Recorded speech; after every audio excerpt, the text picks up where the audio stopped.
So, ladies and gentlemen, it's a pleasure for me to introduce you. The young lady you can see besides me on the screen. She's a world traveler and famously known by her nickname, the Russian Dynamite, Masha Slamovich. How are you today? I'm doing well. How are you? I'm fine too, thanks. So first of all, to get started, I know you've started your career in Japan, but how can I imagine your journey so far? Well, up until the point of me having my debut in Japan, I was training in New York for a year and a half with Johnny Rods. And then I was sent over there to have my debut and, go on my excursion. And between then and the year 2020, I was pretty much wrestling on the independent scene, mostly in places like Canada, Dominican Republic, Puerto Rico, Russia, and of course, a little bit in the United States. Um, and during 2020, I would return back to Japan for an entire year to wrestle and train at the dojo with Chigusa Nagayo there. And of course, as you know, in 2021, I came back to the United States and the rest was history. Yeah, as you said, but this is like awesome. So many countries to visit in I would say this short time. But how did you end up in Impact? So where did the contact happen? So the first time that I worked with Impact was back in 2019. I wrestled Jessica Havoc, and then the next night I wrestled the singles with Jordan Grace. And we just parted ways since then until Mickie James chose me as the Pick Your Poison match for Deanna at the last Knockouts Knockdown. And after the conclusion of that match, it came as a surprise to me, but Gail Kim came out to the ring and offered me a contract to Impact. And obviously I accepted. And that's how I ended up signed with Impact. It all happened very quickly in the span of about 15 minutes. That's like a dream come true, I guess. Definitely. You see it happen to other people, but you never think it's going to be you. Yeah, right. But obviously, gosh, obviously, so you've got the talent. So why not you? But what I'm intrigued about, since you've wrestled a lot in Japan, there is kind of a difference. So in Japan, they worship or try to wear the aspect of kayfabe a little bit more than in the US. So do you had difficulties to adapt to it, to like if you're going to the supermarket and not trying to play the heel or something?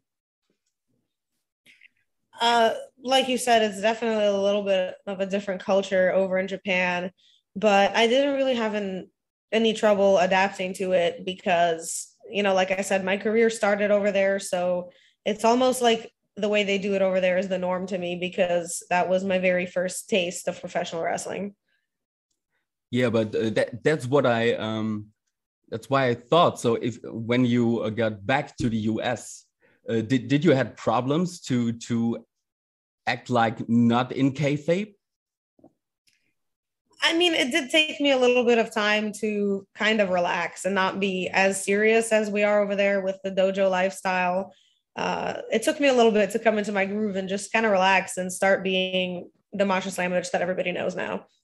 Yeah, nice. Since we've already talked about you've traveled the whole world, which was for you the most interesting place to be or to wrestle? I would have to say the most interesting would be Northern Canada because the winter death tour, like the ice roads, is a very unique environment and not a place that many wrestlers ever end up getting to wrestle in their careers in general. So that was a very cool experience. But my favorite is always probably going to have to be Japan. I guess. Never been there. Hope one day I can visit this place too.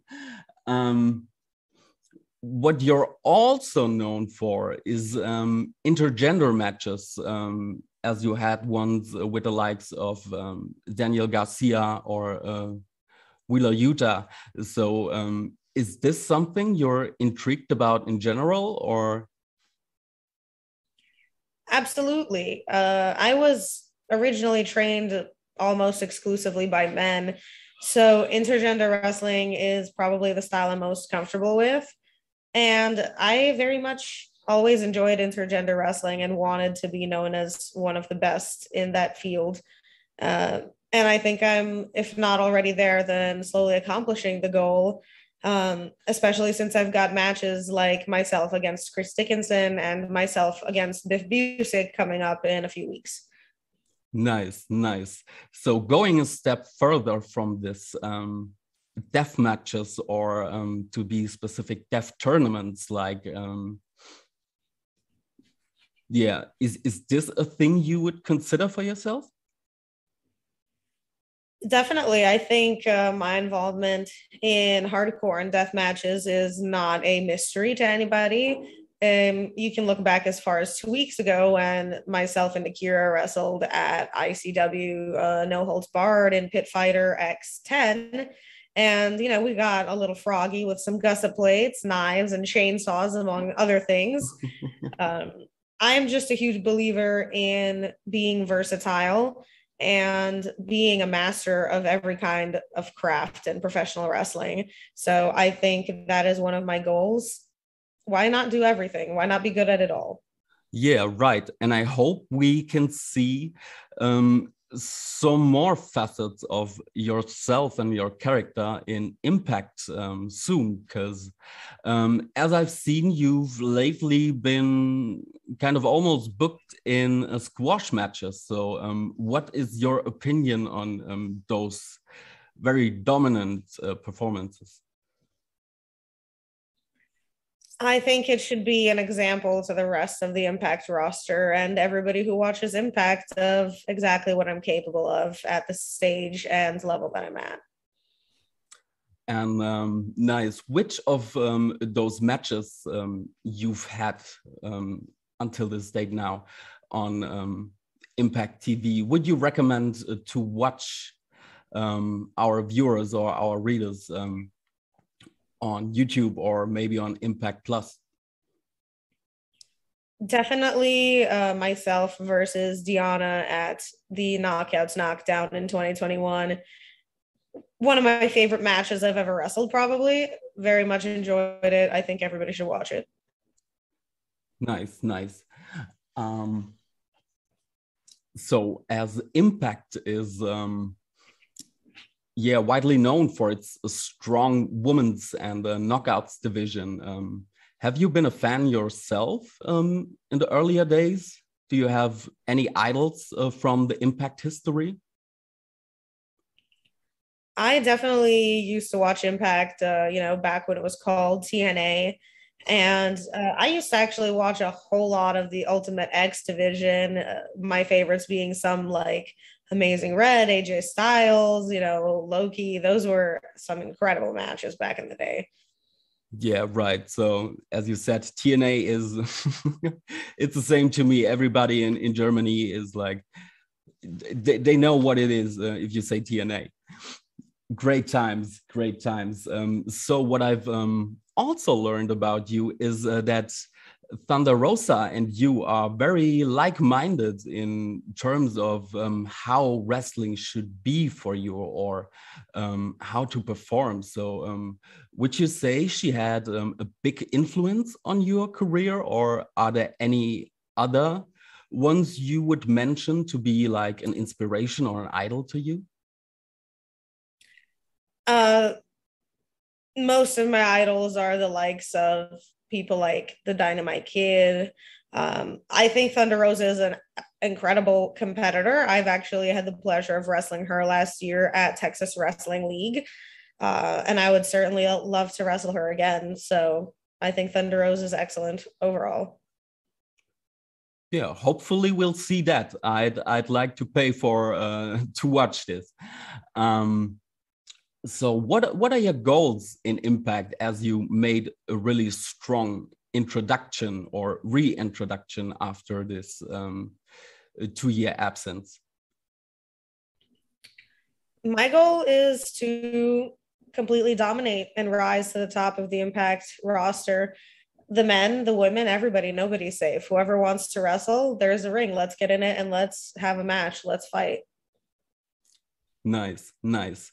So especially on your Instagram, you show your fans a little bit of Masha outside of the ring, and I know you create and do all your attires and gears yourself. So where did you get the inspiration, or did you learn it to sew and stuff, or was it all step by step on the go?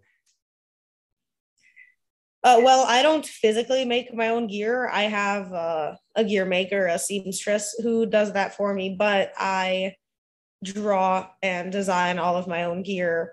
I just take inspiration from, wrestlers who I like their gear, or I've taken inspiration from, like I said, Dynamite Kid. There were gears that were homages to other wrestlers. And I like to mix and match. I'll take one idea from one gear and take another one, and I'll put them together and make a cool mix that no one's ever seen before. Nice. A personal question right there. Did you watch the series Glow? I believe I did a couple of years ago. Yeah. Yeah, because your hairstyle you recently wore was really reminding me on the lead character of the series. So I thought you maybe got inspiration. I've got that a lot. So another thing, would you consider going back to Japan someday? Absolutely. I know that one day I'll be able to return to Japan, and I look forward to that day. Nice, nice. So a short one right here. Where can the fans follow you, or connect with you on the social medias? You guys can find me on Instagram and Twitter at the handle Masha Slamovich. And in those bios, I also have a link tree with other places that you can find me. They're all dropped below, listed on my Instagram and my Twitter. Nice. So, Masha, it was a pleasure for me talking to you, and I thank you for your time. As our guest, I would like to give the last words to you. So is there something you want to get off your chest to the German fans out there? Thank you guys so much for having me on the podcast, first of all. And to all the German fans, I thank you guys for listening. And I hope that I'll be able to come overseas and wrestle in Germany sometime soon. Yeah, hopefully we have good competition right here, and we would love to welcome you in Germany. So we are stay tuned for that. And once again, thank you. And we are excited to see from you in the future. Have a good day. Thank you. Have a good day.